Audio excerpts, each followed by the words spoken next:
안녕하세요. 저는 40대 중반 여성이고 현재 작은 학원을 동네에서 운영하고 있는 자영업자입니다. 다들 많이 힘드실 텐데 즐거운 설이라도 꼭 보내시길 바랄게요. 저는 올해로 결혼한 지 7년 차입니다. 행운의 숫자인 7이 무색할 만큼 제가 결혼하고 나서 최악의 불행을 마주해야 했는데요. 그건 바로 다른 사람도 아닌 저희 형님 때문이었습니다. 저희 남편은 이남 일녀중 막내로 위로는 큰형님과 아주버님이 차례로 계세요. 큰형님은 저희 가족들 중에서 가장 일로 성공한 분이기도 하시고 그래서 돈이 정말 많으십니다. 한 달에 월급만 1,000만 원 가까이 받고 계시기 때문에 저희 남편이나 아주버님이 돈으로 보나 능력으로 보나 정말 찍소리를 못하는 상대입니다. 그런 형님은 아직 결혼하지 않으셔서 싱글로 지내고 계시는데요. 그래서 다른 건 다 쿨하고 좋지만 며느리들이 명절에 시댁 와서 일을 하는 게 얼마나 피로가 쌓이고 힘든지 그 자체를 잘 모르시는 게 유일한 단점이라면 단점입니다. 그래도 저를 자주 도와주시고 힘들어 보이면 힘들지 하고 물어봐 주시는 고마운 분이기도 하세요. 무엇보다 성격이 굉장히 화끈하셔서 화를 내면 불같이 화내고 무서우신 분이라 내 편으로 만들면 두고두고 든든할 분이시죠. 그리고 저희 아주버님은 남편과 5살 차이로 꽤 나이 차가 있는 편이지만 결혼을 하실 때에는 저와 동갑인 여자를 데리고 오셨습니다. 오늘 제가 최악의 불행이라고 간주한 그 형님은 남편의 누나인 그 형님이 아니라 바로 아주버님의 와이프이자 저와 같은 이 집안의 며느리인 그 형님이신데요. 편의상 헷갈리니까 아주버님의 와이프는 작은 형님이라고 부를게요. 저희 부부가 결혼하고 나서 한 달도 안 돼요. 아주버님께서 자기도 결혼한 사람이 있다며 집안에 작은 형님을 데려왔어요. 사실 제가 거의 새색시였다 보니까 시부모님도 그렇고 큰형님께서도 그렇고 저를 새 식구로 알고서 관심을 더 주고 계시는 때였는데 한순간에 모유의 관심이 이 집안의 큰 며느리가 될 작은 형님께로 쏠렸습니다. 당장에 저희 남편부터 시작해서 뭐하는 여자야? 어디서 받았어? 프로포즈는 했어? 라는 식으로 자기 형의 와이프가 될 사람한테 엄청난 관심을 주었고 저희 시댁 식구들도 아주버님께 당장 물어보면 돼 사소한 연애담까지 저나 저희 남편한테 연락이 와서는 어떻게 된 일이냐고 꼬치꼬치 물어보셨어요. 아무래도 아주버님의 경우 남편이 결혼하던 당시 이미 40이셨는데 영영 이 집안에서 큰형님처럼 결혼을 하지 않고 독신으로 산다고 할까봐 시부모님께서 걱정을 상당히 많이 하고 계신 상태였거든요. 연애를 한다고 했던 적도 꽤나 오래되었었고 저희 부부가 3년간 연애를 하고 결혼하는 날을 기다리고 있는 사람이 없던 분이셨던지라 어른들께서는 장남이 결혼하는 것에 큰 의미를 두시는 듯 했습니다. 처음에는 새댁인 제가 시댁 식구들의 관심에서 멀어져 가는 것이 그리 좋지만은 않았습니다. 그렇다고 질투나 시기 이런 건 당연히 아니었지만 시댁의 사랑을 좀 더 받고 싶은 며느리의 입장에서 하필 결혼을 막 한 상태에서 자기 여자친구를 지금 소개시켜줘야 하나 싶어 아주버님이 조금 원망스럽더라고요. 그래도 뭐 함께 며느리로 살 분이 들어오신다는 것은 그것 자체만으로도 동지애가 느껴졌고 저 또한 연애할 적부터 든든한 큰오빠로 지내주셨던 아주버님이 결혼하고자 마음먹은 여자가 누구일까 싶어서 많이 궁금해졌습니다. 그리고서 소개를 시켜준다고 시댁으로 데려오신 바람에 온 가족이 그렇게 작은 형님과 첫인사를 나누게 되었어요. 저하고 아주버님의 나이차가 8살인데 아주버님이 데려오신 작은 형님은 저와 동갑내기였습니다. 그럼에도 당시 제가 30대 후반이었기 때문에 주변에서 결혼을 서두를 하고 보채는 시기일 때인지라 제 생각에는 작은 형님이나 아주버님이나 둘이서 좋다고만 하면 문제될 것이 없이 오히려 둘 다 딱 적절한 시기에 만나 결혼을 잘하게 되었다고 생각을 했습니다. 그런데 저희 형님은 그런 생각이 아니었나 봐요. 집에 인사를 드리러 와서는 시부모님께서 제가 본인과 동갑인 것을 알려줬더니 화들짝 놀라 우리 동갑? 이라고 하더라고요. 그러더니 이내 제 옆에 있는 저희 남편한테 혹시 나이가 하면서 물어보더니 남편과 저의 나이 차를 듣고는 그게 굉장히 신경에 거슬렸는지 아주 천생연분이네 하면서 말끝을 흐리며 떨떠름한 표정을 지었어요. 그러자 분위기를 띄운다고 옆에서 아주버님은 우리도 천생연분이지 하면서 호탕하게 웃었고 그 바람에 순간 어색했던 저희 부부도 호탕하게 그럼요 축하드려요 하면서 정말 결혼을 결심한 것에 대해 축하를 해드렸는데 끝까지 작은 형님의 표정은 미소를 짓담한 채 썩은 웃음을 날리시더라고요.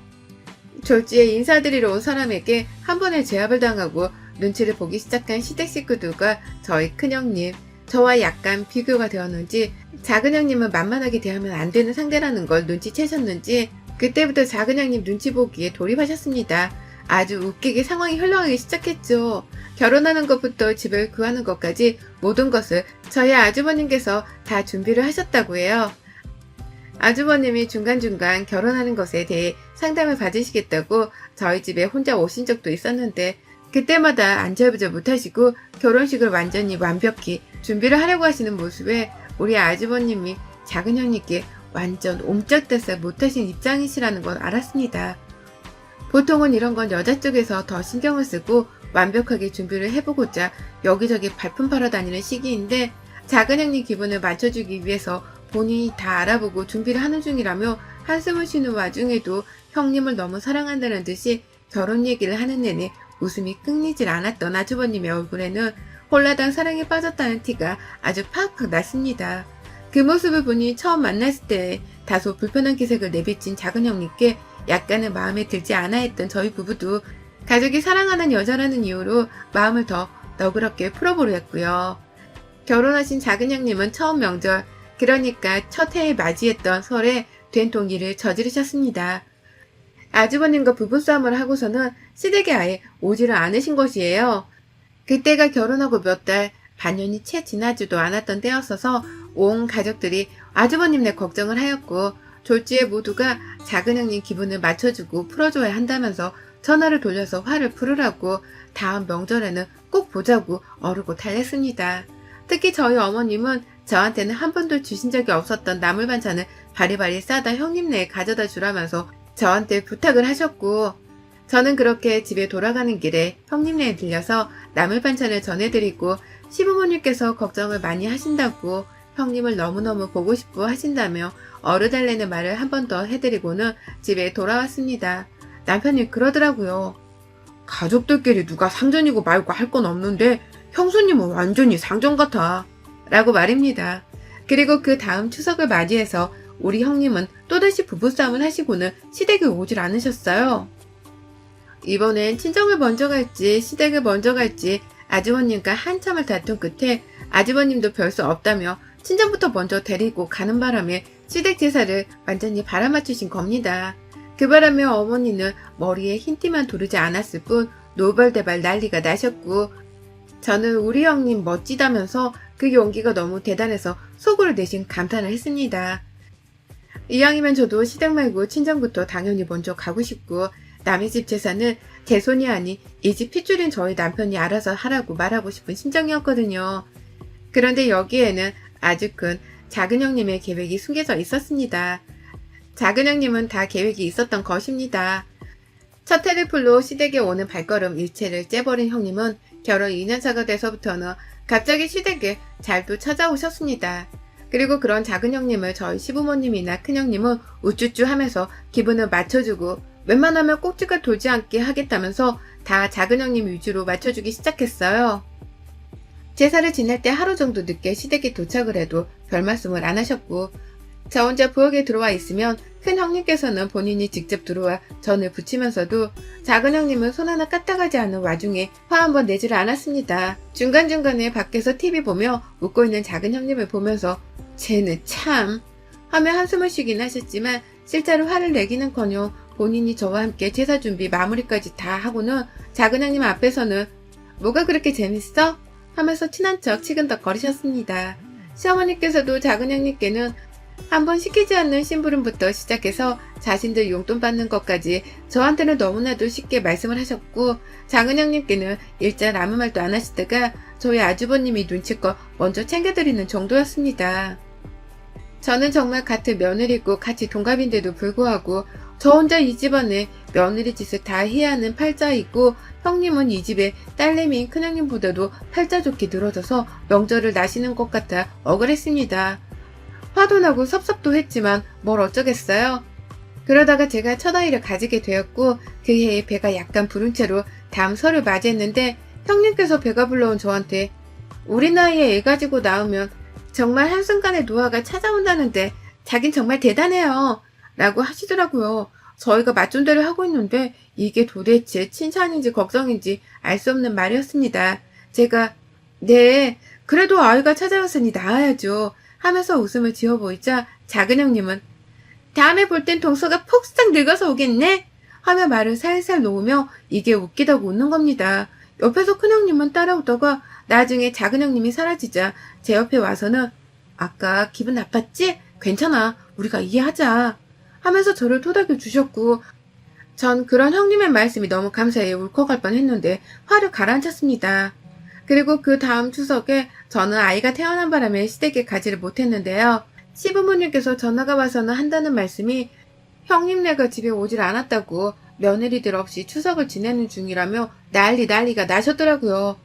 저는 당장에 옆에 갓난아이가 있으니까 못 가는 건데 작은 형님께는 아무 화를 내지도 않고서는 애먼 저희 집에 전화해서는 며느리들이 어째 한 명도 없냐고 화를 내시는데 저도 순간 너무 울컥해서 어머님 저 다른 이유도 아니고 어머님 손주를 낳았어요. 그런데 저한테 몸조리 잘하란 말을 못하신 망정 지금 시댁에 제사 지내러 안 왔다고 화를 내시는 거예요? 작은 형님은요. 라면서 맞받으셨고요. 그제서야 어머님도 본인 말이 너무 저한테 일방적이라 생각을 하셨는지 큰 며느리한테도 전화를 하려고 했다 하면서 전화를 끊으셨습니다. 정말 저 애 낳고서 명절에 못 가는 거 뻔히 알고 있으면서도 시댁에 가는 걸 제낀 작은 형님이나 그걸 섭섭하다고 저한테만 화풀이를 하고 있는 시어머니나 둘 다 참 대단하더라고요. 그 다음에 설부터 제가 쭉 지금까지 한 번도 빠지지 않고 제사에 참석을 했습니다. 제가 제사에 참석을 하던 때부터 작은 형님께서도 다시금 시댁에 정상적으로 참석을 하기 시작했어요. 저희 아이가 태어난 후로는 시부모님께서 완전히 아이 돌보고 아이랑 노느라고 정신이 없었고 저와 큰형님 그리고 작은 형님 어쩌다 아주버님이나 남편이 번갈아 부엌에 들어와서 일을 거들어주면서 제사 준비를 해왔었는데요. 그때부터 더욱 본격적으로 저희 작은 형님의 지랄병이 도지기 시작했습니다. 한 번은 그런 소리를 하더라고요. 이번에도 친정부터 먼저 가려고 했는데 남편이 그럼 혼자 가라고 해서 차를 본인이 가져갈 거니 나는 혼자 KTX를 타고 가라고 해서 어쩔 수 없이 시댁에 먼저 왔다고 말입니다. 이걸 집안의 딸인 큰형님 앞에서 아무렇지 않게 해냈는데 형님은 불같은 성격을 가짐과 동시에 가족들끼리의 불화를 최소한으로 하길 원하시는 평화주의자라서 그걸 그냥 속상했겠네 하면서 그냥 듣고 넘겼어요. 작은 형님은 꾸준히 시댁 부엌이 생각보다 좁아 일하는데 답답하다는 둥 이 음식들을 구닥다리 마냥 다 직접 만들고 있냐는 둥 분명 큰형님이 들으시기엔 기분 나쁠 만한 소리들을 가리지 않고 해대셨지만 큰형님께서는 티를 내지 않고 그러네 네 말이 맞네 하며 맞춰주기만 하셨습니다. 한 번은 또 그런 일이 있었어요. 결혼 3년 차에 작은 형님이랑 제가 비슷한 시기에 임신하게 되었는데요. 형님이 명절에 모여서 한다는 말씀이 나는 동서처럼 듣기 싫어. 어떡해. 나 임신하기 싫었는데. 라며 옆에 있는 큰형님께 공감하지 않냐고 싱글로 애 없이 사는 게 훨 좋은 거 아니냐며 막 뱃속 애기는 생각도 안 하고 이걸 지워 말어? 하며 그런 소리를 아무렇지 않게 하는데 제가 더는 못 들어주겠더라고요. 제 외모 비하하는 것 같은 소리도 듣기 싫었는데 얘를 지워야 하냐는 소리를 임산부 앞에서 해대고 있으니 제가 기분이 유쾌할 수가 없었습니다. 제가 기분이 나빠 표정이 점점 굳어지면서 뭔가 말을 하려고 하니 앞에서 큰형님이 눈치로 절 말리셨어요. 예전과 다를 것 없이 큰형님은 무조건 작은형님 기분을 맞춰주면서 꼭 그렇게 제가 늘 참기를 바라셨고 쓴소리 한 번 안 하셨죠. 저도 이걸 여러 번 겪고 나니까 이제는 형님이 불같은 성격인 것도 다 약한 사람한테나 하는 짓이고 성질이 더러워 보이는 사람한테는 겁이 나서 화를 못 내는 비겁한 사람으로밖에 보이질 않았습니다. 그쯤 되니 저도 점점 큰형님이고 작은형님이고 시부모님이고 누구든 작은형님이 말을 함부로 하거나 생각 없이 뱉어낼 때 그걸 그냥 듣고만 있는 것 자체를 기분 나쁘게 받아들이기 시작했고요. 저도 그만큼 더 의기소침해져서 입을 꾹 다문 채 제 일만 해내고 얼른 명절 끝내고 친정에 가기만을 기다렸습니다. 일부러 시간이 남는 동안에는 아이들을 돌보는 걸 핑계 삼으며 시댁 어른들이나 작은 형님과 말을 섞지 않으려고 노력을 했고요. 다행히 저희 두 애들이 효자 효녀인 건지 엄마를 늘상 필요로 해서 제가 아이들과 함께 있으면서 따로 혼자 시간을 보낼 수 있었습니다. 그걸 아는 남편도 제가 아이들과 있는 시간만큼은 방해하지 않으려고 일부러 시댁 식구들과 대화를 더 하면서 관심을 주곤 했어요. 명절이 늘 지옥같이 불편하고 속 답답하고 싫었지만 늘 티내지 않고 참는 듯 버릇을 들여 살다 보니 제 속은 혼자 타들어갔어요. 그러다가 올해 예기치 못한 사건이 터졌습니다. 바로 큰형님이 폭발을 하신 겁니다. 드디어. 작은 형님께서 설이 다가오기 전, 그러니까 일주일 전에 저한테 전화가 왔어요. 전날 부부싸움을 했는지 막 아주버님 욕을 뜬금없이 제 앞에서 하시더니 급기야 자기는 지금 남편이고 뭐고 다 죽여버리고 싶다면서 설날 때 안 갈 거니까 혼자 알아서 하라고 하고는 혼자 화를 내며 씩씩대다 전화를 끊었습니다. 당연히 제 입장에서는 이게 무슨 일인가 싶었고요. 명절에 오지 않는 짓은 결혼 초 이후에 오랜만이셨던지라 우리 형님 또 시작되었네 하는 심정으로 그러려니 했습니다. 차라리 제 기분 나쁜 소리를 해대는 형님이 없으니 제 속도 훨 편했어요. 그런데 그로부터 얼마 뒤 저희 큰형님께서 이번에 전화가 왔어요. 남동생한테서 연락을 받았는데 둘이서 또 싸웠다면서 명절에 안 온다고 했다는데 이게 무슨 일이냐고 물으시더라고요. 그래서 저는 모르니까 모른다고 대답을 한 채 전화를 끊었는데요. 그 다음날 저희 형님께서 저희 집에 오셨습니다. 그리고는 저한테 함께 작은 형님네에 가달라고 부탁을 하시더라고요. 사실 올 명절은 저희 가족들에게 조금 더 특별하고 조심해야 할 명절입니다. 시어머니께서 많이 편찮으셔서 지난 몇 달간 병원도 자주 들락날락 하셨었고 오늘 내일 하시는 와중에 병원에서 살기 싫다면서 집으로 가 살고 계신 상태거든요. 가족들이 모두 다 코로나 때문에 조심해야 하는 건 알지만 지금 못 보면 직장 다니는 사람들과 장사하는 사람이 시간을 내서 또 언제 시어머니를 볼 수 있는지 아무도 장담을 못하는 상황이라 이왕이면 위험하더라도 얼굴을 보는 것에 의미를 두려 했죠. 그 때문에 형님은 먼저 시골에 다녀와 시부모님 얼굴을 보고 오신 상태고요. 저희 부부와 작은 형님네 부부가 번갈아 가는 방법으로 명절에 시댁에 가서 시부모님께 인사를 드리고 오기로 몇 번이고 작년부터 시어머님이 병원 간다고 서울에 오셨을 때 얘기를 주고받았던 상태였어요. 그리고 이 와중에 작은 형님이 부부싸움으로 시댁에 가기 싫다고 일방적으로 선포를 한 상황이었습니다. 큰형님은 그동안 해오셨던 것처럼 작은 형님의 비위를 맞춰주며 화를 가라앉히게 하려고 저를 데리고 작은 형님대로 찾아갔습니다. 그런데요, 미리 전화를 하고 찾아갔는데 형님은 저희가 들어오자마자 답답하다는 듯이 한숨을 쉬면서 도대체 우리 집은 참 세상과는 거꾸로 돌아가는 것 같아요 하면서 불편한 기색을 내시더니 요즘같이 코로나로 질려맞은 판국에 우리 집에 올 생각을 다 하고 말이야. 진짜 개념을 어디다 말아먹은 거야?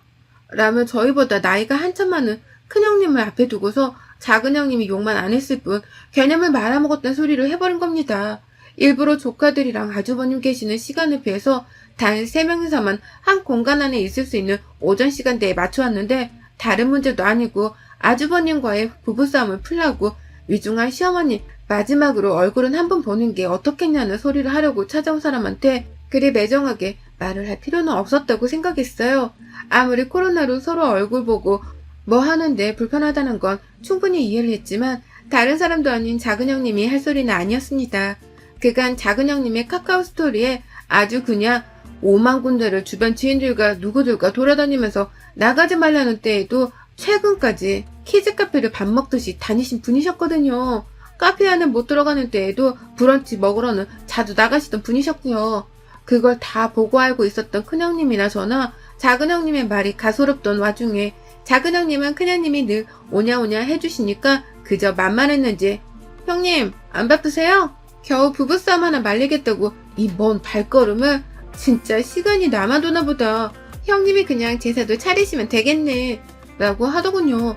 그때부터 슬슬 저희 형님도 빡이 치셔서 상실을 못 참고 울그락불그락 하셨고요. 제가 나서서 저희는 그냥 얼른 아주버님이랑 화 푸시고 시어머니가 오늘 내일 하시니까 다 같이 손주 얼굴까지 한 번은 보여줘야 하지 않나 싶어서요 라고 말을 하자 형님은 급기야 안 돼요. 죽어도 안 돼. 내 새끼 코로나 걸리게 할 일 있어? 라고 하더군요. 키즈카페고 바깥 사람들은 아무렇게 만나도 되면서 시어머니를 만나는 건 마치 병균을 마주하는 것과 같다는 듯이 말을 하시는 작은 형님. 그때 큰 형님이 그게 무슨 소리니? 라고 말했습니다. 너무 딱딱하고 차가운 목소리에 제가 금방 숨이 넘어갈 듯 했는데요. 작은 형님이 큰 형님께 말하더라고요. 아니 솔직히 나이 든 사람이 오늘 내일 하는 건 지극히 정상인데 저희가 굳이 이 시국에 인사를 드려야 하냐고요. 죽으면 자식들이 어차피 제사 지내줄 텐데 뭐가 아쉬워서 라고 말입니다. 아휴, 도를 넘어버린 말 한마디 예의와 기본적인 눈치도 밥 말아먹고서는 죽어도 된다는 식으로 말을 하는 작은 형님이 너무 야속해서 자식된 입장에서 저도 제 부모님 생각이 나는 바람에 너무하시네요 하면서 소리를 지르고 자리에서 일어나 버렸습니다. 그냥 말이 안 통한다며 큰형님을 데리고 밖을 나가려고 하는 그 순간 큰형님이 그간 가정의 불화를 방지하고자 본인의 성진머리를 죽이고 사셨던 우리 큰형님이 성진머리를 드디어 밖으로 표출하기 시작하셨습니다. 글쎄 형님께서 듣자 하니까 진짜 이 쓰레바지 같은 년이 주제를 몰라? 하면서 저희가 그때 부엌 식탁에 다 같이 앉아 있었는데요. 식탁의 유리와 식탁 사이에 있던 식탁볼을 들쳐 올리면서 한순간에 식탁 위에 있던 유리판을 들쳐 엎질렀는데 그게 바닥으로 떨어지려는 걸 제가 겨우 잡긴 잡았는데 형님이 저를 뒤로 물러서게 하더니 그 유리를 양말만 신고 있던 발로 뻥 차버렸습니다. 그러자 순식간에 유리가 와장창창 깨져버렸어요. 작은 형님은 옆에서 남의 집에서 무슨 짓이냐고 하는데 큰형님은 그간 쌓였던 화까지 다 풀겠다는 심정이신 건지 내가 너 시집 올 때부터 그 주둥이 버려서 고쳐놨어야 했는데 하면서 유리 조각을 피해 제 뒤에 있던 작은 형님의 먹살을 끌고 자기 앞으로 데려다 놓더니 넌 시댁 식구 알기가 그렇게 우습냐? 할 말 못할 말 구분도 못하냐? 하면서 저희가 다 같이 먹으려고 사온 커피의 뚜껑을 열더니 그 안에 있던 아메리카노를 작은 형님의 얼굴에 부어버리시더니 이내 멱살을 손으로 퍽 소리 나게 세치하게 쥐어잡고는 도로 작은 형님을 억지로 끌고는 사방을 좀 살펴보시더니 바로 그 맞은편에 있던 안방으로 가서는 침대 위에 얼굴 닦으라고 머리를 그대로 침대보 위에 쑤셔 박으신 겁니다. 진짜로 작은 형님은 큰 형님 손에 목덜미를 잡힌 채 커피를 맞았던 얼굴을 침대 이불 위에서 얼굴을 흔들어대다가 커피를 깨끗이 닦아내셨고요. 이내 형님이 손을 놓아주자 침대 위에서 무섭다고 얼굴을 한참이나 떼지를 못하더니 형님이 이쯤하면 되었다며 짐을 챙겨 나서시니 그제서야 얼굴을 떼고는 저희가 밖을 나가는지 안에서 머리만 빼꼼 내밀어 확인하더라고요. 그렇게 입방정을 잘 떨어대던 작은 형님이 한순간에 나가리가 되어버린 순간이었습니다. 작은 형님 옆에서 가만히 서 있기만 했던 저는 졸지에 시댁에서 줄을 잘서 며느리가 되었고요. 아직 겁에 질린 게 다 풀리지 않았는지 눈에 눈물 가득 고여서는 너무하단 듯이 저희 둘을 쳐다보고 있던 작은 형님을 뒤로 한 채 저는 오던지 말던지 마음대로 해. 이럴 거면 그냥 쭉 안 보고 사는 게 내 속이 더 편해. 라고 동갑내기한테 반말을 처음으로 해보곤 큰형님을 따라 졸래졸래 집을 나왔어요. 남들 보기에는 아주 말리는 신의 마냥 정말 얄미웠을 텐데 전 뭐 상관없었습니다. 그간 제 속을 어지럽힌 작은 형님이 한 짓거리를 생각하면 이 정도는 정말 양반이었으니까요. 그 집에서 나오니 우리 형님의 포스가 더 느껴지면서 큰형님도 그간 야비하게 처신한 게 아니라 정말 화가 나려는 걸 꾹꾹 눌러담고 사신 거구나 싶어서 어찌나 동지애가 느껴지던지요. 큰형님도 같은 심정이었는지 그날 저희 집으로 가서 대낮부터 저희가 치킨에 낮술을 했었답니다. 그리고 오늘 명절을 맞이하러 시댁에 와서는 여가 시간에 유튜브 사연을 적어보내는 중인데요. 저희 작은 형님이 내일 저녁 6시쯤에 도착을 할 테니 바톤 터치를 하자고 하네요. 생각보다 주말쯤에 도착할 줄 알았는데 일찍 도착을 한다고 하니 저도 며느리 도리는 다 하고 금방 친정으로 갈 수 있을 것 같습니다. 이 자리를 비록 괜히 한마디를 더 해보고 싶네요. 큰형님 사랑합니다. 여러분의 생각은 댓글로 남겨주세요. 오늘도 시청해주셔서 정말 감사합니다.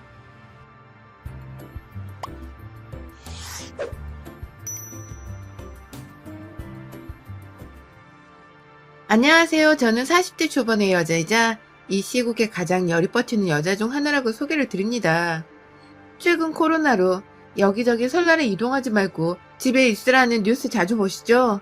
저희 집에서도 TV를 켜면 거의 매일이다시피 설 연휴에 각별히 조심하라고, 다른 집에서는 화상통화로 제사까지 지낸다면서 참 진풍경의 모습들을 많이 보여주고 있는데요. 이 시국 무조건 예외 없이 시댁에 가서 제사를 드리고 또 일이란 일은 노동을 다 해야 하는 며느리 여기 있습니다. 바로 저 말입니다. 저희 시댁은 아주 제사에 유별난 뼈대 깊은 집안입니다. 집안 대대손손 잘난 자식 하나 없었고 돈 잘 벌고 유명세를 떠나서 고국에 도움 한번 제대로 준 유공자 하나 없는 정말 말 그대로 아무도 인물이 없는 그런 평범한 집안이에요. 그런데도 불구하고 조상님들이 자손들을 챙겨준다면서 자손들의 인생의 복을 불러다 준다면서 제사는 정말 유별나게 챙기더라고요.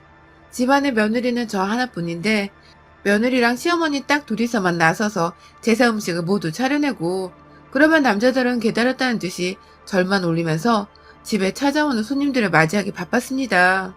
말 그대로 이 집 구석에서 명절에 죽어나는 사람은 저와 시어머니였던 것입니다. 코딱지만한 시골 집안에서 동네 어르신들 죄다 참상하셔서는 대단한 집안도 아니고 그냥 핏줄만 섞인 사람들인데도 바깥마당에 줄까지 서면서 저희 시댁에 찾아와서는 저를 올리곤 하셨어요. 새벽부터 준비한 제사상을 다 차리고 제사가 다 끝나고 나면 이 어르신들은 딴 데 갈 생각을 안 하고 제사밥 얻어먹겠다고 또 밖에서 대기를 하고 있고 거의 마을 잔치라는 수준으로 음식을 만들어내서는 매일 1년에 2번을 빠짐없이 끊임없이 변함없이 그 많은 음식들을 만들어내곤 했습니다. 제사가 끝나면 제 허리는 거의 아작이 난 수준으로 제대로 펴질 못했고 그 지랄은 저보다 배로 하셨을 시어머니는 정말 몸져 누우시길 반복하셨죠. 남편은 참 현대적이고 개방적인 사람이라고 생각을 했었는데 제사를 지낼 때만큼은 참 엄격해지기도 했어요.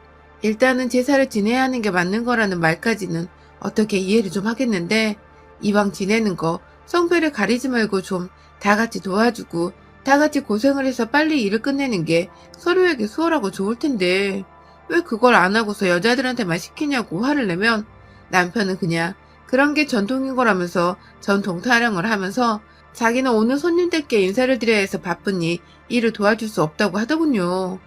그렇게 전통을 따져대는 인간이 왜 한복이 아닌 양복을 입고 있는지.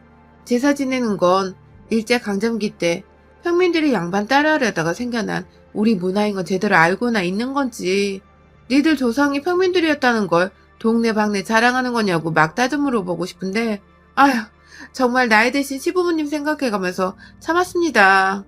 옆에 시어머니가 같이 고생이라도 해주면서 미안하단 말을 하시니 제가 그나마 어머니 봐서 견디고 참고 넘어갈 수 있었어요. 그런데 아휴 저희 아주버님께서 늦지막히 결혼하셔서 나이차가 8살 나는 연하의 형님이 집안에 들어오셨거든요. 결혼을 하신 지 벌써 2년이 되었으니 가족이 된 지 그리 긴 시간이 지난 건 아니었습니다. 그런데요. 처음 형님과 다 같이 맞이한 명절이 추석이었는데 저보다도 어린 형님은 도대체 제사를 어떻게 지내야 하는 건지를 모르겠다면서 첫날부터 두 손 두 발을 다 들고 아무것도 하지를 않더라고요. 부엌에 들어올 생각도 하지 않고 밖에서 아주버님 옆에 꼭 붙어서는 팔자좋게 시골 구경을 하고 동네 산책을 하다가 저희 시아버지랑 저희 남편 데리고서 읍내 비슷한 곳에 카페까지 찾아가 다방 커피도 마시고 왔다는군요. 빡돌게 말입니다. 보다 못했던 제가 이 집에 며느리가 저 하나만 있는 것도 아니고 그렇게 집안일을 나이 드신 시어머니 혼자 하실 수 있는 것도 아닌데 형님께서 좀 도와주시면 모두가 편하지 않을까요? 라고 모든 식구 앞에서 대놓고 드러나는 식으로 말을 했습니다.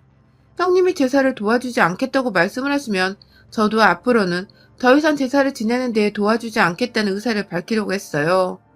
이 집안의 맏며느리라는 사람도 손 놓고 지켜보기만 하는 제사를 왜 제가 이 개고생을 하면서 동네 잔치하는 스케일 마냥 많은 일들을 꾹 담은 채 해내야 하는지를 이해할 수 없었거든요.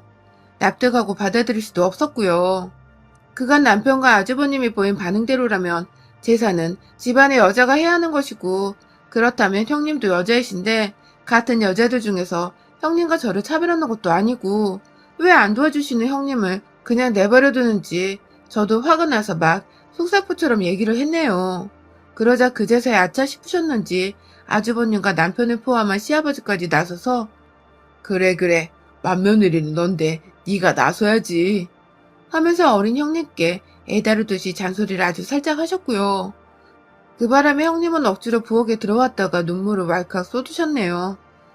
전 무슨 공주님이신 줄 알았습니다. 제가 못한 말을 한 것도 아니고 저랑 시어머니가 고생하는 거 뻔히 보면서도 산책하고 올게요 하면서 부엌에 들어와 신난다고 말을 하고는 밖으로 나가버리거나 전 이거 못해요. 수고하세요. 하면서 대놓고 못한다는 말을 던지고는 아주버님 옆에 가서 앉아 TV를 보던 형님이셨습니다. 화가 날만하다고 생각을 하는 대목이었고, 그래서 좀 심했던 것은 알지만 제가 힘들다는 거 표현하기 위해서 하소연을 했는데 형님은 그게 너무하다 싶으셨던 건지 왈칵 울어버리시더라고요. 그 바람에 저는 완전히 이 집안에서 새 식구를 울려버린 죄인이 되어버렸고, 결국 제가 화를 냈다가 화해를 먼저 권유하고 사과를 드린 후 일단락이 되었습니다. 일단 제가 나이가 많아도 아랫사람인지라 서로 맞존대를 하기로 한 상태에서 대화를 하는 사이였는데, 저는 무슨 개구생활을 시댁에 와서는 노는 사람한테 도와달란 말도 못하고 화만 내어버린 몰상씨가 사람이 되어 있었죠. 조금 억울했지만 일단 일이 너무 많아서 더 이상 형님을 신경 쓰고만 있을 겨를이 없었습니다. 옆에서 어찌저찌 손을 거들어주려는 형님께 고마움이라도 느껴가려고 노력하면서 일단 그 명절의 제사는 끝을 냈어요. 그러고 나서 형님은 바로 친정 부모님을 보러 가야 한다면서 시부모님께 절 한번 올리지를 않고 짐을 싸서 바로 차로 갔고, 그 바람에 아주버님은 이게 좀 아차 싶었는지 저를 따로 불러서는 제가 어린 여자를 데리고 살아서 어찌할 바를 모르겠네요. 재수씨한테 너무 죄송해요. 라고 처음으로 미안하단 말을 하면서 후다닥 시부모님께 절을 올리고 사돈댁으로 떠나셨어요. 저야 뭐 제 수고를 알아봐주는 것만으로도 감사했습니다. 솔직히 그때 형님이 눈물을 왈칵 쏟았을 때 울고 싶은 사람은 저였거든요. 힘들게 일을 하는데도 가족들은 누구 하나 알아주는 것 없이 당연하다고 여기고 있고, 옆에서 놀고만 있는 형님한테 한번 도와주라고 말을 안 하는 게 어찌나 섭섭하고 또 속도 상했는지 몰라요. 그날이 있은 후 다음 명절했던 설까지 정말 한 번도 형님과 연락을 하지 않았습니다. 저희 부부가 아이는 없긴 하지만 둘 다 전문직에 종사를 하면서 살고 있는 딩크족이라서 평일은 나름 일 때문에 온 일상이 스톱이 되고 바쁜 편이거든요. 그러다가 맞이한 두 번째 설에서 저희는 다시 재회를 했는데요. 오랜만인데 깔끔하게 설을 지내고 싶지 않아서 제가 먼저 다가가 말을 걸며 잘 지냈냐고 안부를 물었습니다. 그러자 형님은 설날이 다가오는데 잘 지낼 수 있겠냐면서 갑자기 말을 놓으시더라고요. 얼떨결에 놓았는지 의도적으로 놓았는지는 모르겠지만 그 첫마디 대화를 나누면서 형님이 자연스레 말을 놓아버렸어요. 그날부터 쭉 말입니다. 저번처럼 제 앞에서 울음 터지는 꼴을 보이고 싶지 않으셨는지 형님께서 부엌에 들어와서 어머님 옆에서 잘만 도와주셨어요. 그 와중에 제가 일이 너무 많다며 남편하고 아주버님께 남자들도 좀 도와달라 화를 내고 역정을 부린 바람에 두 식구도 세 식구가 있는 마당에 요즘 세상에 여자들만 부엌일 하게 두는 게 쪽팔린 줄을 아는 건지 고분고분 들어와서 일을 거들더라고요. 수저를 놓고 상을 펴고 하다못해 음식을 나르고 기름에 튀는 것까지 적절하게 며느리들과 손을 섞어가면서 일을 해줬어요. 제가 혼자 일을 할 때에는 한 번도 도와줄 생각을 안 하더니 이제서야 잘만 도와주는 남편이 얄밉기도 했지만 이렇게 변한 게 어디냐면서 웬만하면 더 잔소리를 안 하고 고분이 저도 일만 하려고 했습니다. 그런데요, 형님이 한두 번 저를 툭툭 건드리시더라고요. 제가 그때 한참 동안 과일을 깎아내고 있었는데 형님이 옆에 오셔서는 한다는 말씀이 기껏 남자들 일하게 해놓고서 혼자 과일 깎는 거야 뭐야 하면서 제가 지금 쉬운 일을 하고 있다면서 저희 남편과 아주버님한테 말을 하는데 순간 제가 너무 난처했어요. 전 바로 방금 전까지 동그랑땡을 붙이다가 남편하고 바톤 터치를 하고서 설거지를 잠깐 했다가 바로 과일머리를 깎고 있었던 것이었는데 이걸 무슨 쉬운 일이라고 치부하면서 지금까지 휴식 한 번 못 취하고 있는 저한테 그런 식으로 말하는 게 좀 거슬렸습니다. 그런데 더 큰 문제는 그런 말을 하고 나더니 형님께서 자기도 어려운 일은 그만하고 쉰다며 그냥 두 손을 놓은 채 부엌을 나서는 겁니다. 아이고 진짜 완전히 상전 나셨더라고요. 밖으로 나가는 형님을 보고 당황한 아주버님은 엄마랑 다 여기 계신데 네가 나가면 어떡해 하면서 붙잡는데 형님은 그런 아주버님과 그 뒤에 있는 저희들을 다 들으라는 식으로 크게 아니 동서 일하는 꼬라지를 보니 일할 맛이 안 나 하면서 애교를 막 부리며 짜증을 툴툴 내는데 듣고 있자니 저는 너무 황당하더라고요. 남편도 제가 기분이 나쁠 걸 알았는지 저를 보면서 눈치를 살피는데 저는 저대로 도저히 이런 소리 들어가며 이 개고생을 왜 하고 있어야 하나 싶기도 해서 일어나 형님한테 갔어요. 지금 뭐라고 했냐고 물어보니 아니 그게 아니라 하면서 자꾸 몸뚱이를 가만 놔두지 않은 채 비비 꼬더라고요. 전기총을 맞았는지 머저리 몸을 꼬냐며 혼자 속으로 어이가 없어 죽겠는 와중에 우리 형님은 끝내 부엌으로 다시 들어오지를 않은 채 산책을 좀 하고 오겠다며 아주버님까지 데리고 나가선 한참이나 돌아오지 않았습니다. 그 와중에 저와 남편 어머님은 제사 준비를 모두 마쳤고 남편은 그 와중에 형님 노릇까지 해야 한다며 밖에 나가서 아버님이랑 상 펴고 위에 상을 차리고 아주 그냥 우리 집에서 명절 중 제일 바쁜 사람이었어요. 그날 저녁 자려고 각자 방에 들어가서 이불을 펴고 바닥에 눕는데 옆에 저 따라 눕던 남편이 그러더라고요. 자기가 뼈 빠지게 바빠 보니 명절에 부엌에서 요리하는 게 얼마나 힘들고 대가 없는 노동인지를 뼈저리게 느꼈다면서 당신은 그동안 그 힘든 걸 엄마랑 단둘이서 어떻게 한 거냐며 대단하다고 하는데 그 말을 들으니 제 노동을 알아주는 것 같아서 눈물이 다 나더라고요.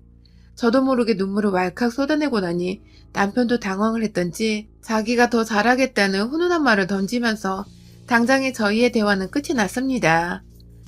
그런데 다음날 제 고생을 알아주는 남편이 옆에 있으면 뭐하냐고요. 우리 형님은 또 뭐가 그리 하기 싫은지 저도 어머님도 어떻게든 해야 하니까 일단 하고 있는 상차리기를 도와주다 말고 자기 갑자기 아이스크림 먹고 싶다면서 남편을 찾더니 이 근처에 아이스크림 파는 가게가 있냐면서 나를 데리고 가달라고 한겨울에 아이스크림이 땡긴다면서 막 땡깡을 부리고 그러자 아주버님은 그게 한두 번이 아니었는지 아주 익숙하단 듯이 처음엔 명절에 문연수포를 어디서 찾냐면서 거절만 하다가 결국 차를 끌고 형님을 태운 뒤 떠나셨어요. 그 바람에 저는 어머님 아버님 아침 식사 다 챙겨드리고 설거지까지 완벽하게 끝을 내고서 친정을 가야 해서 시댁을 떠났고요. 제가 시댁을 떠나는 때까지 아주버님은 돌아오지 않으셨고 나중에 남편을 통해서 들어보니 그날 아침 시간에 아이스크림을 산다고 한겨울에 나가서는 오후 늦지막히 들어와선 곧장 자기 친정 간다고 짐을 싸서는 갔다더군요. 참 웬만하면 적당히 예의를 갖추며 며느리 노릇을 해도 될 터인데 뭐 그리 혼자 정의롭고 하기 싫은지 일이란 걸 다 빼면서 덜 힘들게 명절을 지내라는지 그 꼼수가 나이 많은 제 눈에도 이렇게 다 보이는데 결혼한 지 몇십 세월인 우리 어머님 눈에는 어떻겠냐고요. 그래도 결혼 초였으니까 잘 모르고 서투니까 제사를 지내는 것도 싫겠고 부담스러워 그런 거라면 잘 참고 넘어가려 했어요. 그 와중에 그 해에 코로나가 터졌던 와중에도 뉴스에서 하나같이 명절에 이동하지 말라고 쇠가 빠지게 코멘트를 날려도 저희 아버님은 한참 전부터 코로나고 뭐고 조상님께 제사를 지내야 우리 가족들을 모두 전염병으로부터 보호를 해주신다며 오라고 잔소리를 하시고 눈치를 주신 바람에 저희는 울며 겨자 먹기로 시댁에 찾아갔고요. 역시나 형님께서는 저한테 전화 한 통이라도 좀 미리 주셨으면 좋으련만 아무 연락도 없으시더니 저희 시댁에 도착하기 1시간 전쯤 고속도로 위에 있는 저희한테 전화가 와서는 우리는 제사가 끝나면 갈게. 여러 사람 모이면 안 되니까 동서가 먼저 제사 지내고 끝나면 연락 줘. 라고 말씀하시더군요. 아, 여러 사람 겹쳐 모이는 게 불안하셨으면 제사 시작하기 전에 일이라도 좀 반 정도 도와주신 후에 먼저 서울로 올라가시거나 미리 같은 며느리인 저랑 상의를 하셔서 일을 분담이라도 해주셨으면 좋았을 텐데 그냥 제사 지내기 싫다는 꼼수를 다 티내면서까지 제사가 끝나고 나서야 시댁을 갔더니 끝나면 전화를 하라는 형님을 저는 도저히 상식적으로 이해를 할 수도 없었고 사람 대 사람으로서 납득을 할 수도 없었습니다. 이건 완전 같은 며느리인 걸 떠나서 같은 여자로서 사람으로서 저를 완전히 무시하는 태도라고 생각을 했고요. 저도 저 편한 거 하나 없지만 집에 저마저 일을 안 하면 나이 드신 시어머니가 혼자 일을 다 하셔야 하니까 그거 못 보겠다고 억지로 꾸역꾸역 명절마다 시골에 내려가서 제사를 지내는 건데 형님은 그게 분명 눈에 다 보이실 텐데 그냥 배째라는 식으로 모습을 드러내지 않으려고만 하셨습니다. 제가 배알이 꼴리고 부러운 건 둘째치고 말입니다. 싹수가 노랗고 예의 없는 꼴은 정말 두고두고 그냥 보기가 힘들었어요. 거의 날을 세우고서 이날만을 기다렸습니다. 추석이 결국 저 혼자 제사를 다 차려내고 거의 개망나니가 되어서 친정에도 들리지 않은 채 곧장 집이 있는 서울로 올라가는 와중에 저는 다음에 형님을 만나려면 머릿속에 가득 곱씹어대며 명절을 마무리 지었습니다. 그리고 결국 그때가 왔네요. 이번 설에나 볼 줄 알았던 형님을 먼저 만나게 된 것은 지난주 목요일이었어요. 정말 아주 뜬금없이 정말 오랜만에 저희 아주버님께서 저한테 전화가 오더라고요. 지난 추석 때 못 뵈었기에 안부 인사를 가볍게 나눈 뒤에 무슨 일인데 전화를 하시냐고 물어보니 아주버님은 본인 입으로 말하기 차마 저한테 미안하셨는지 저기 라고 하면서 한참을 뜸들이다가 재수씨, 그냥 재수씨가 제사 미리 물려받는 건 어떠세요? 라고 하더라고요. 이 무슨 신하랑 까먹는 소리인가 싶어. 네? 라고 어처구니가 없다는 듯 대답을 하니 한참 또 뜸을 들이던 아주버님이 아니 저희가 매번 시골로 내려가서 제사를 지내기도 그렇고 그냥 이참에 재수씨가 제사를 좀 물려받았으면 해서 라고 말끝을 흐렸어요. 옆에서는 형님이 뭐라 말할 걸 시키고 있었는지 누가 참새마냥 찍찍대며 조잘거리는 소리가 들려왔고 저는 이게 도저히 전화로만 해서 넘어갈 문제가 아니라는 생각이 들어 아무 다른 말도 하지 않은 채 그냥 이번 주 내에 저희 집으로 한번 좀 오시겠어요? 라고 말을 하면서 끝을 맺었습니다. 그리고 아주버님과 형님은 그로부터 거의 일주일 정도로 아무 연락도 없고 언제 오겠다는 말도 없으시더니 뜬금없이 목요일 하루 전날 문자로 찍 내일 집에 가도 되냐는 말을 하더니 퇴근 시간에서부터 무려 3시간이나 지나 저희 집에 오셨어요. 아주버님네랑 저희 집이랑 차로 타고 이동하면 30분이 채 안 걸리는 거리인데 집에서 주부로 있는 형님이랑 공무원이라 철밥통처럼 퇴근을 한다고 매일같이 자랑을 해대시던 아주버님은 저희 집에 늦게 도착을 하셔놓고도 왜 늦었다는 말씀도 미안하다는 말씀도 없이 그냥 들어와 자연스럽게 거실 바닥에 앉더라고요. 저희가 본격적으로 이야기를 나눈 것은 저번에 아주버님이 말씀을 하셨던 뜬금없이 첫째 며느리도 아니고 몇째 며느리인지를 떠나서 저한테 상의 한마디 없이 제사를 물려받으려고 한 소리는 뭔 소리냐면서 최대한 화를 내지 않고 논리적으로 얘기를 듣고 대화를 하려고 노력을 했습니다. 그런데요, 아주버님은 옆에서 형님 눈치를 살살 보시더니 급기에 한다는 말씀이 아니 재수씨가 일도 잘하고 결혼도 훨도 오래 했는데 이왕 제사를 물려받을 거면 재수씨가 물려받는 게 맞죠 라고 하시더라고요. 제가 물려받는 게 당연하다는 소리를 하시더라고요. 그 개고생을 해가며 내가 며느리 노릇을 하자고 제사를 열심히 지낸 거지. 내가 이 제사를 물려받으려고 제사를 열심히 지낸 게 아닌데 그런 저한테 제가 일을 잘하니까 제사를 받으라니 이 무슨 말입니까? 방구입니까? 그때 아주버님 말씀하시는 게 영 시원찮았는지 형님이 나섰습니다. 무슨 사람이 숨겨놓은 몸 안의 가시를 고슴도치 마냥 다 빼는 것처럼 본인이 나서서 한다는 말이 글쎄.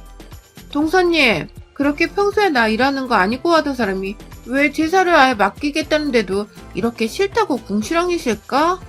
라더군요. 자기가 일을 대충 하고 게으름을 피워서 눈초리를 줬다는 생각을 못하고 그저 자기를 안 읽고 했다고만 생각을 하고 있다니 이게 무슨 초딩하고 대화를 하는 거냐고요. 뭐라도 내오려고 늦은 시각에 저희 친정에서 보내주신 귤을 바구니에 담아 가져왔는데 귤 하나라도 형님 입에 들어가는 꼴을 보기가 아깝더라고요.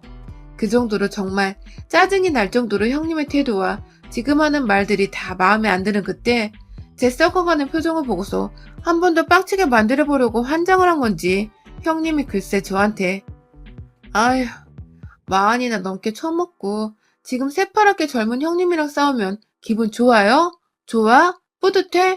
안 쪽팔려? 라고 말입니다.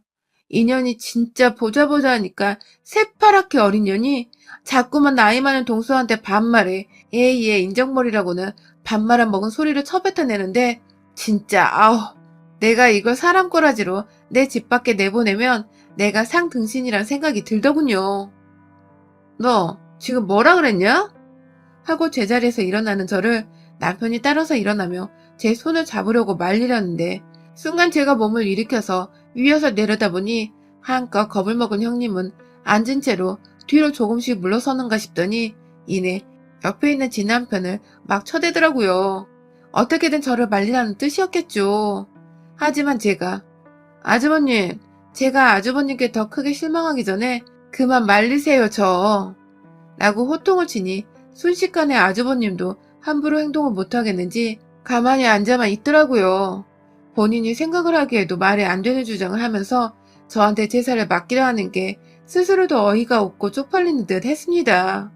무엇보다 제가 아주버님 결혼하기 전부터 제사 때마다 어머님과 둘이서 개고생하는 걸 누구보다 잘 봐왔었기에 이 순간만큼은 더 이상 마누라 편을 들어주기 힘들어하는 듯 했습니다. 그런 사이 저는 눈을 내리까며 형님을 한참 내려보다가 뭘 야려? 하며 저를 향해 앙칼진 소리를 쳐내는 형님의 정수리 위로 귤을 담은 바구니채 그냥 확 내리 까버렸네요. 아, 진짜 확 이런 어린 년이 진짜 하면서 서 있는 채로 앉아있는 형님 귀를 뜯어 잡아다가 억지로 힘을 써서 일으켜 세우니 아! 하며 귀 아프다고 괴성을 질러대는데 입 좀 닥치라고 주둥이 안에 귤 하나를 저도 모르게 손바닥으로 밀어 넣어버렸습니다.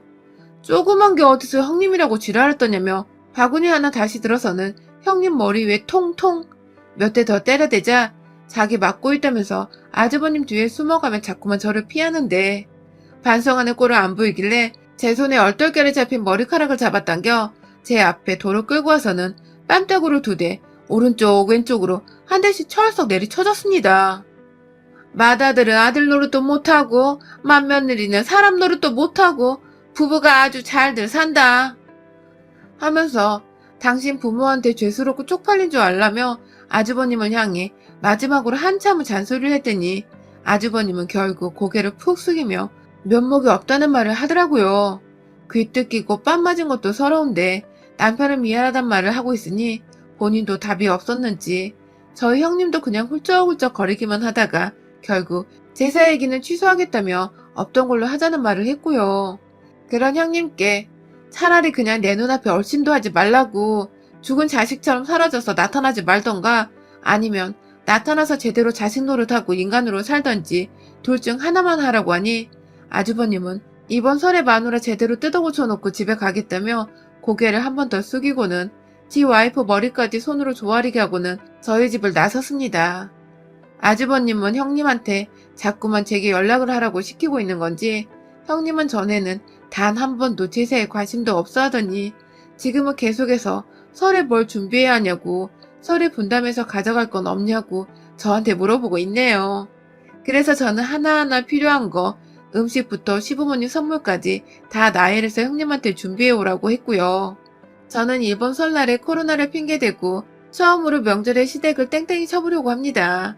가서 형님 혼자 다 준비하고 옆에서 시어머니 수발 들게 하려고요.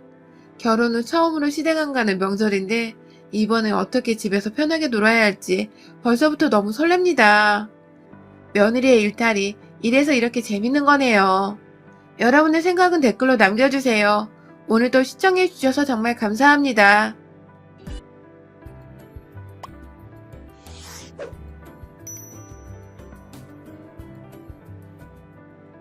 안녕하세요. 저는 올해 40살 된 여자입니다. 서툰 글솜씨지만 열심히 써내려가 볼게요. 결혼한 지 딱 10년, 올해로 10년이 됩니다. 29 남들이 방황하는 기라고 부르는 9살 시절에 정말로 방황을 하다가 남편을 처음 만나게 되었어요. 그 나이 되도록 남들보다 학벌이 좋은 것도 아니고 졸업하고 좋은 직장을 다니고 있는 것도 아니었고 또 뛰어나게 얼굴이 예쁜 것도 아닌 내 인생이 너무 딱하고 안쓰럽고 후회가 된다며 학창시절에 겪지도 않았던 사춘기를 뒤늦게 겪는 아이 마냥 참 힘들어 했었습니다. 늘 반복되는 일상을 살았었어요. 경영학을 전공했는데 일은 완전히 다른 업무를 맡아서 해왔었고 회사는 오늘 내일 하는 와중에 그나마 월급 밀리지 않고 잘 준다는 이유만으로 악착같이 실업자가 되지 않으려고 열심히 일을 하며 다녔어요. 내일이 당장 불안한 와중에 미래를 계획하거나 제대로 준비할 만한 거리가 없었고 그렇다고 돈이 막 많이 모여져 있는 것도 아니어서 굉장히 자존감도 내려가 있는 때였죠. 그때 정말 하늘에서 내려준 저의 구세주마냥 남편을 만나게 되었습니다.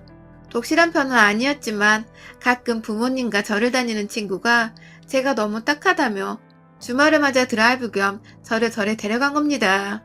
저는 어딜 데려가든 상관이 없었고 그저 주말에 집안에만 갇혀있을 뻔했는데 저를 데리고 외출을 시켜준 것만으로도 감지덕질하며 따라갔고요.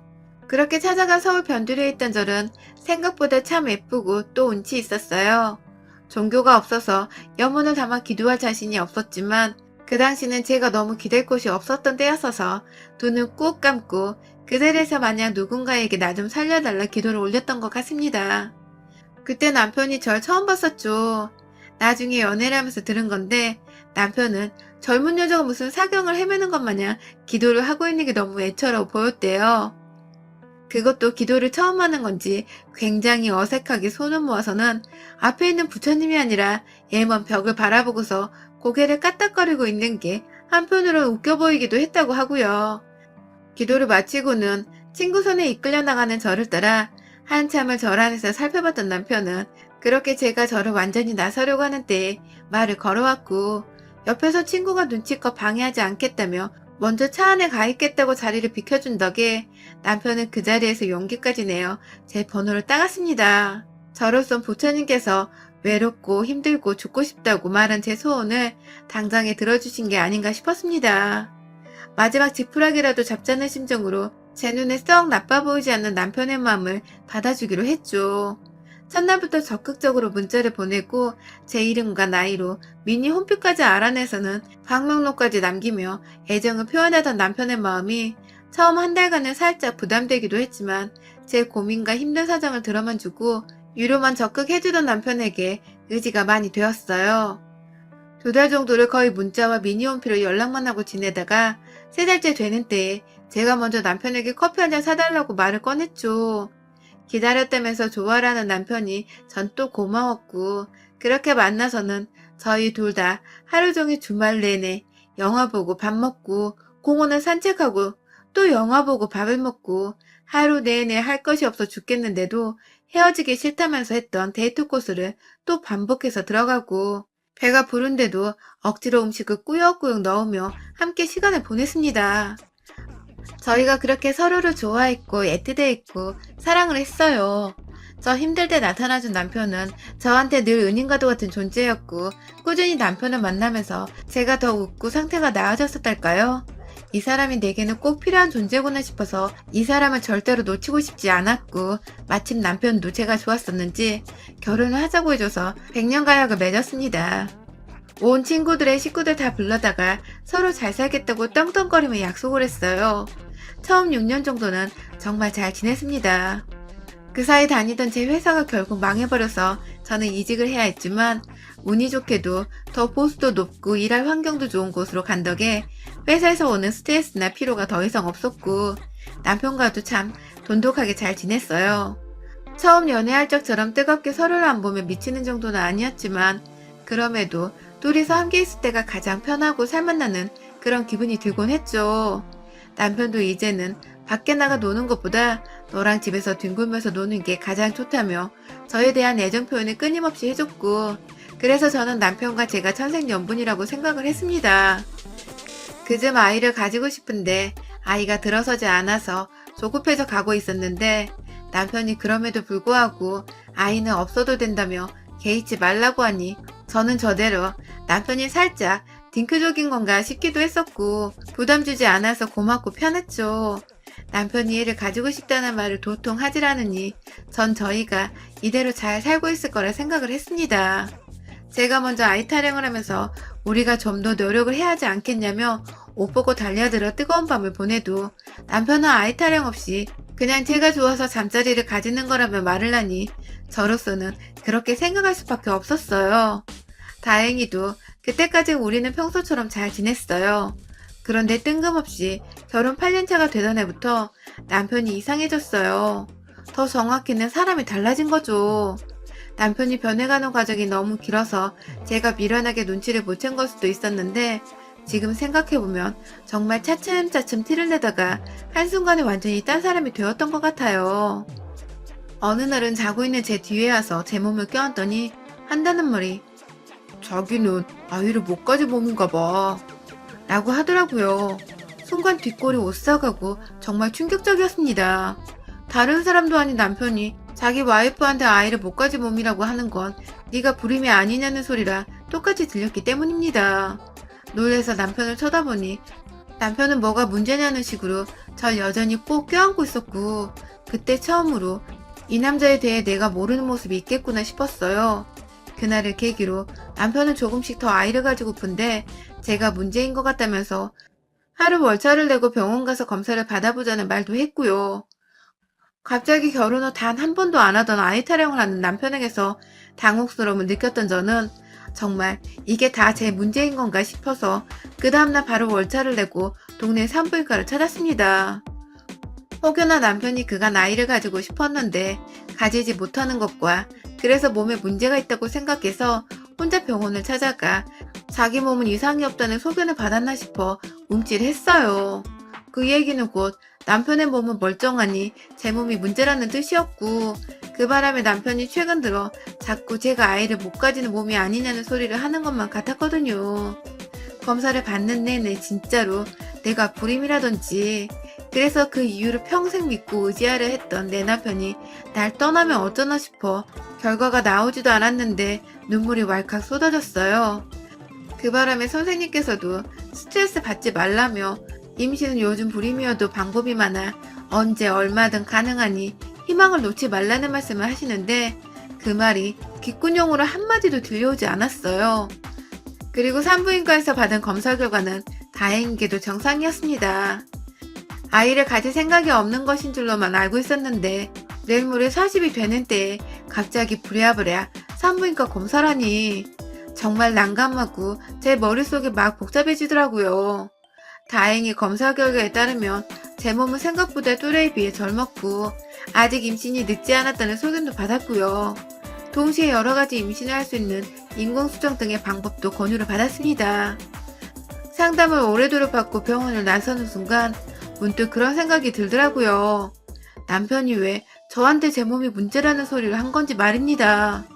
당장 집에 가서 자신감을 가지고 따끔히 한마디 해줘야겠더라고요. 그냥 내 몸은 멀쩡한 것을 말입니다.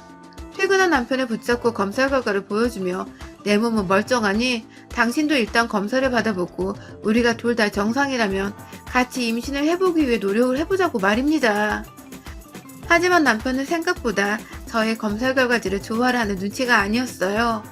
당황스럽게도 내 몸도 멀쩡해. 그냥 자다 보면 생기겠지.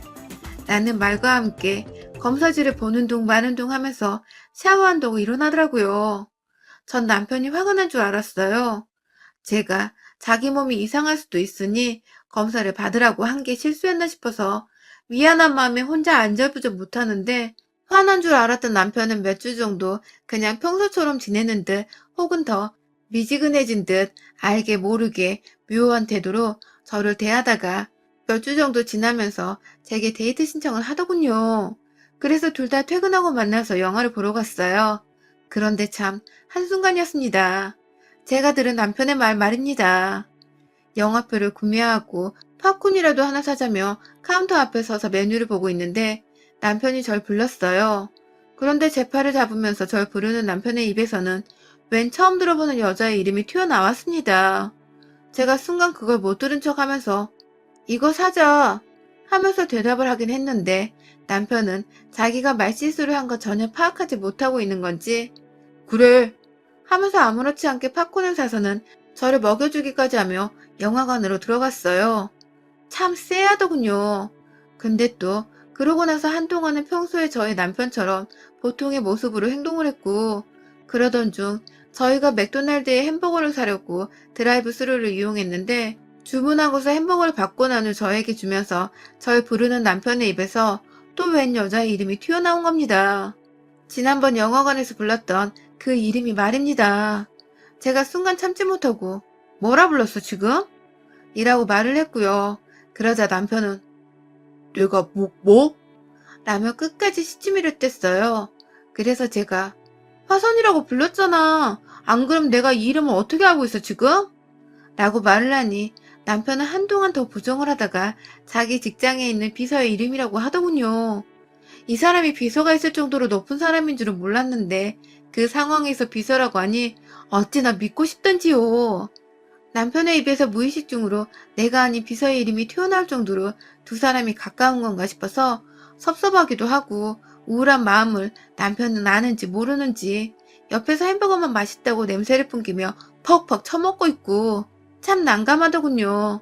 하지만 더 큰 일은 따로 있었어요. 지난 결혼 생활 중에서 가장 분노를 느끼고 또 이 인간은 확 조져버려야 하나 싶은 잔인한 생각까지 처음 들었던 순간이었습니다. 드라이브 스루 사건 이후 또 한동안 제 앞에서 말실수를 할까봐 말도 제대로 안 하고 입을 꾹 다물고 있던 남편은 제 생일을 맞아서 저한테 꽃다발을 보냈더라고요. 회사로 말입니다. 그런데요, 여기에 에피소드가 하나 있었는데 남편이 보낸 꽃다발의 이름이 M 사람으로 적혀 있어서 꽃 배달 오신 분께서 주인을 못 찾아 한참 헤매다가 도로 꽃을 두고 가신 겁니다. 자꾸만 이화선 씨가 누구예요? 하면서 자꾸 주소를 재차 확인하는데도 우리 사무실에는 이화선이란 사람이 없었던 것이죠. 결국 배달하는 분은 밖에 나가서 꽃을 보낸 사람과 통화를 했고 그 꽃을 보낸 사람은 다름 아닌 저희 남편이었습니다. 그리고 꽃을 보낸 사람은 이화선이 아닌 바로 생일을 맞은 저였었고요. 배달원이 나가서 남편과 통화를 하는 동안 어디서 많이 들어본 이름이라면서 혼자 곰곰이 생각을 했어요. 그러다가 문득 내 남편 입에서 튀어나왔던 그 여자 이름인데? 라며 생각을 하는 그때 밖에서 배달원이 도로 사무실로 들어와서는 제 이름을 부르며 이름이 헷갈렸었나봐요 하면서 꽃을 건넸고요. 온 회사 사람들이 저를 쳐다보는 와중에 꽃다발 안에 든 편지지를 확인했는데 역시나 그 속에 제 이름이 아닌 이화선이란 이름과 함께 생일 축하한다는 글이 적혀 있었어요. 정말 제 남편이 보낸 거 맞냐며 왜 이름이 다른 사람이냐며 이 사람은 누구냐며 꼬치꼬치 물어보는 회사 사람들 사이에서 저희 형님 이름이 이화선이에요 라면서 그나마 남편과 이 여자의 성이 같은 걸 다행으로 여기며 애먼 거짓말을 하며 상황을 빠져나왔습니다. 그리고 그날 편지지를 보여주며 남편에게 이 여자가 도대체 얼마나 당신 인생에 큰 영향을 미치면 허구헌날 와이프 앞에서 이 여자 이름을 대며 이젠 하다하다 편지지에 글씨까지 지 와이프한테 보내는 건지 이화선 씨한테 보내는 건지를 구분도 못하냐며 정말 결혼 생활을 처음으로 미친 척 발악을 하며 화를 냈어요. 섭섭하고 화나 죽겠는 와중에도 그간 티도 못 냈다며 당신 나한테 어떻게 이러냐고 바람 피우냐며 편지를 뜯고 울고 불고 난리를 피우니 남편은 절대로 바람이 아니라고 그냥 직원 사람이라 이름 부르는 게 너무 버릇이 되어버렸다며 그렇게 우기기만 했습니다. 저는 하나뿐인 내 남편을 의심할 수 없어서 믿고 넘어가는 수밖에 없었고요. 그렇게 한동안 이화선 씨에 대한 얘기는 집안에서 금기처럼 행해지며 남편과도 정말 이게 부부인지 친구인지 뭔지도 모를 만큼 불알 친구 마냥 관계도 맺지 않고서 지냈어요. 제가 가끔 아이 가지고 싶은 거 아니었어? 하고 물어보면 아니 라고 하면서 아닌 척을 했고 그럼 왜 검사를 받자고 한 거야? 라고 물어보면 그냥 이러면서 대답을 회피하기에 바빴죠. 저도 기분이 나쁘다며 먼저 관계를 맺어보려 하다가도 포기를 했고 그런 식으로 지내다 보니 2021년이 되어버렸어요. 저는 40살이 되었고 우리는 결혼 10주년이 되었는데 생각했던 것보다 훨 최악으로 10주년을 맞이했죠. 그러던 연초에 정말 생각지도 못한 결혼 10주년 선물을 받게 되었습니다. 글쎄 요 며칠 남편이 생일을 맞이해서 부쩍 퇴근한 후에도 전화를 자주 받았는데 그때마다 남편은 무작정 끊기 바쁘거나 수화기 소리를 최소로 해놓고 전화를 받았어요.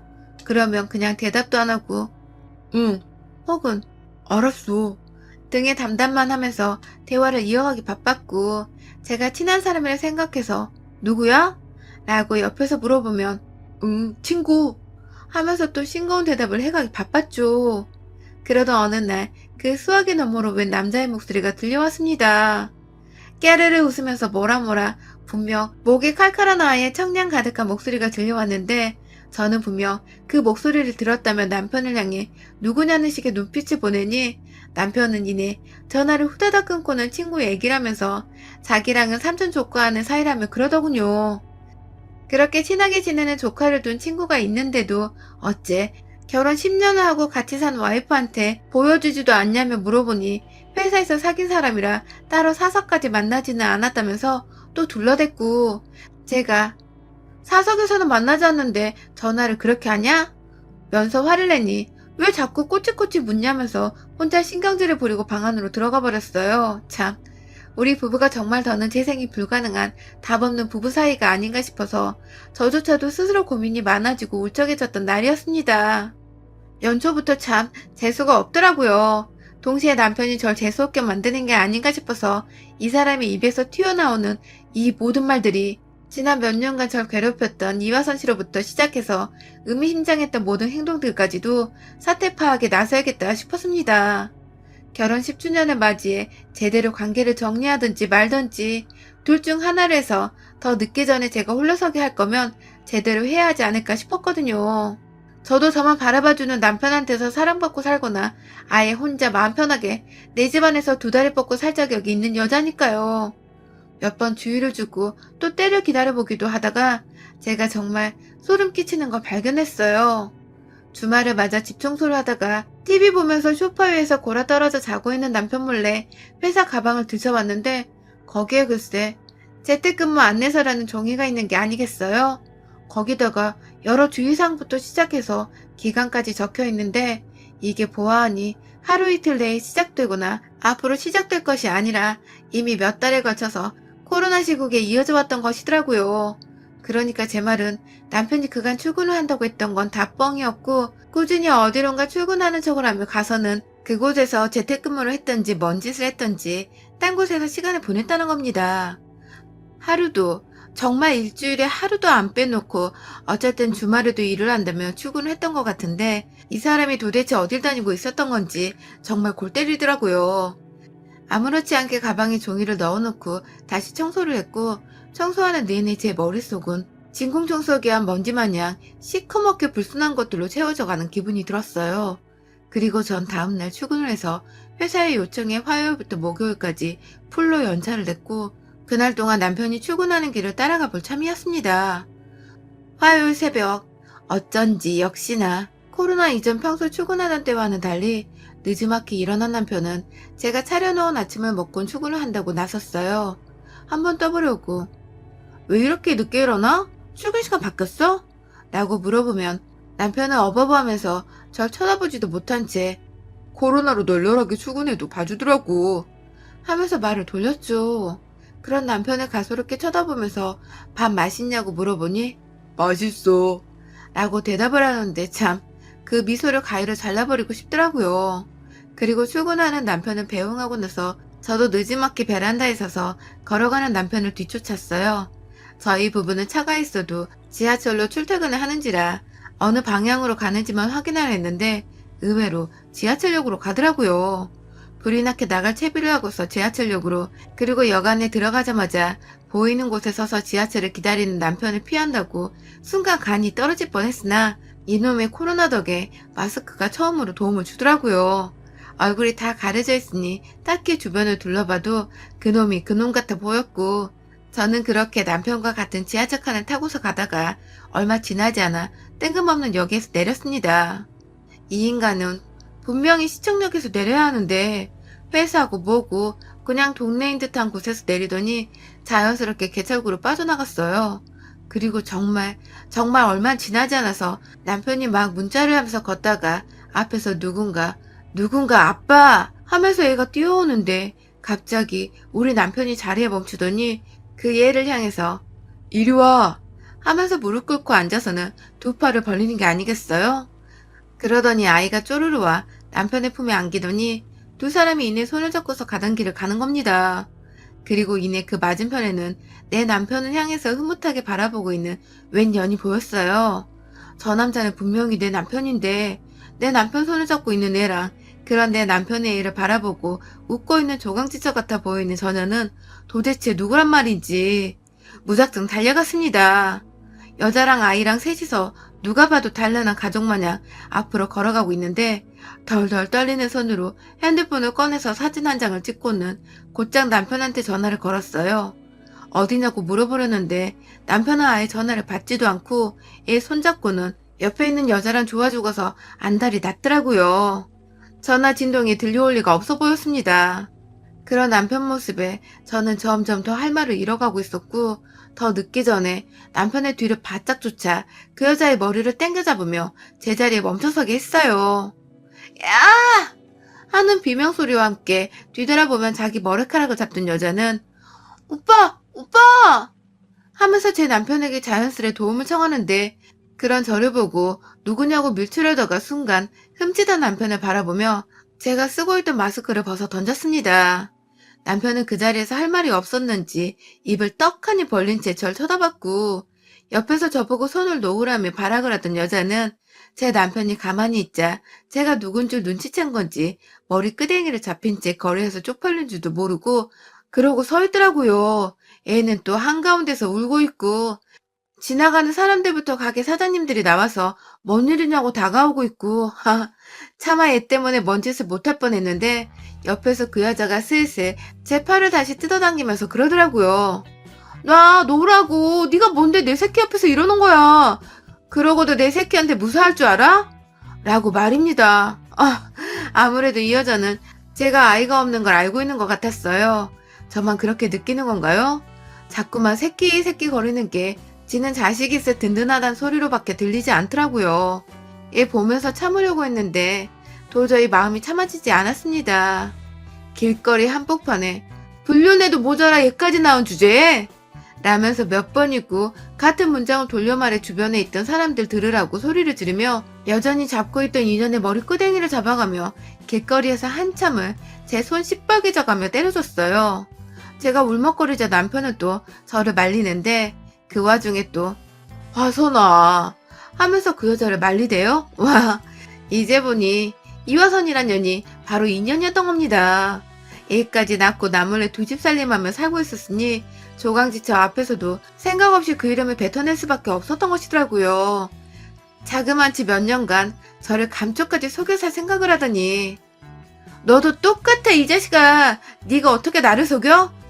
하면서 울음이 마르지 못한 상태에서 막 오열을 하며 남편의 가스팍을 치고 두 년놈을 끌어다가 멱살을 뒤흔드는 와중에 누군가 뒤에서 아이를 안았어요. 그 앞에 있던 가게 사장님 부부인 것 같았는데 아이를 안고 들어가시는 아버님의 뒤로 뚜둥 하고 나타난 아주머니가 글쎄 자기 일로 좀 와봐 라고 하는 거예요. 그래서 네? 하고 울다 말고 아주머니를 쳐다보니 아주머니는 일로 좀 와봐 하면서 절 끌어잡고 자기 뒤에 세우더니 이내 뒤에서 아버님이 물통을 막이고 나오는데 그걸 아주머니가 바톤 터치하듯이 받아들고서 이화선이랑 제 남편을 향해서 확 물벼락을 뿌리듯 그 통 안에 꾸정물을 던져버리셨습니다. 오전 가게 오픈한다고 청소하면서 쓰던 걸레밥물을 보자 하니 못 들어주겠었는지 바람핀 것들은 싸그리 죽여버려야 하는데 하면서 물을 뿌렸죠. 옆에서 하나도 보고 있던 다른 가게 사장님들부터 시작해서 나와서는 요즘 장사도 안 돼 죽겠는데 어디서 불륜 것들이 재수없게 가게 앞을 얼쩡거려 하면서 손가락질을 해대며 욕을 퍼붓기 시작했고 그중 제 또래로 되어 보이는 카페 여사장님은 저를 안아주며 진정하라고 저런 것들은 이혼해주지 말고 평생 천년 부린 놈의 천년소리 천년자식 듣게 하라며 달래주더군요. 어찌나 힘이 되든지 말입니다. 동네 쪽팔려 못 살겠던지 여자는 자기 새끼 찾더니 남편이고 뭐고 혼자 후다닥 도망을 가버렸고 남편은 그 앞에서 죄를 달게 받겠다며 저한테 사죄를 하면서 무릎을 꿇는데 옆에서 하도 사장님들이 욕을 하시다가 급기야 계란까지 던져버리신 바람에 일단 집으로 갔어요. 물론 남편은 끝내 그날 지각이 무단결근을 했고 집에까지 오는데도 택시 기사님들이 더러운 꼴에 승차 거부를 하신 바람에 그냥 집에 가서 샤워를 하고 곧장 저희 집으로 왔더군요. 남편한테는 이혼을 절대 못 해준다고 그러니 첨년이랑 첨년 아들은 네 마음껏 보면서 살라고 했습니다. 제가 왜 이혼을 해요? 제가 왜 남편이 다른 여자랑 멀쩡하게 자식 놓고 정부인으로 삼아 사는 꼴을 봐야 하냐고요. 저는 남편한테 짐까지 챙겨줘서는 그 집 가서 살라며 떠밀어줬고 이 집이란 돈 문제로 시비 걸거나 먼저 이혼서장 보냈다간 네 직장이며 네 새끼 학교 졸업하는 순간까지 쫓아다니며 천년새끼라고 떠벌리고 다니겠다며 협박을 하니 남편은 입을 꾹 다물고는 짐 싸서 나가더라고요. 그 사이 전 시부모님께 그리고 저희 부모님께 모두 다 일러바치고 이 인간이 바람피고 아들 낳아왔다고 말했으며 특히 나이든 저희 시부모님께서는 당신 아들부터 첨년이 낳은 손주까지 고소해서 가만 안 두겠다고 하니 시부모님은 급기야 결혼할 때 사주신 이 집을 남편과는 한마디 상의도 없이 저한테 명의를 넘겨주셨어요. 본인들 입장에서는 이게 무슨 일인가 싶어서 부랴부랴 손주 생각하신다고 제가 돈 두둑히 주셔야 할 거라고 하니 그냥 해라 모르겠다 하면서 그 비싼 서울집을 세상 물정도 모른 채 넘겨주신 겁니다. 뒤늦게 상황 파악을 한 남편은 그 집 자기 거라며 달라고 또 발악을 하는데 저는 저대로 그럼 이거 법적으로 반 나누고 너랑 세컨드 위자료에다가 너 회사 잘리는 거 그리고 네 아들 인생까지 다 나한테 주고서 집을 되찾으라고 다시 한번 겁박을 주니 지도 별말을 못하더라고요.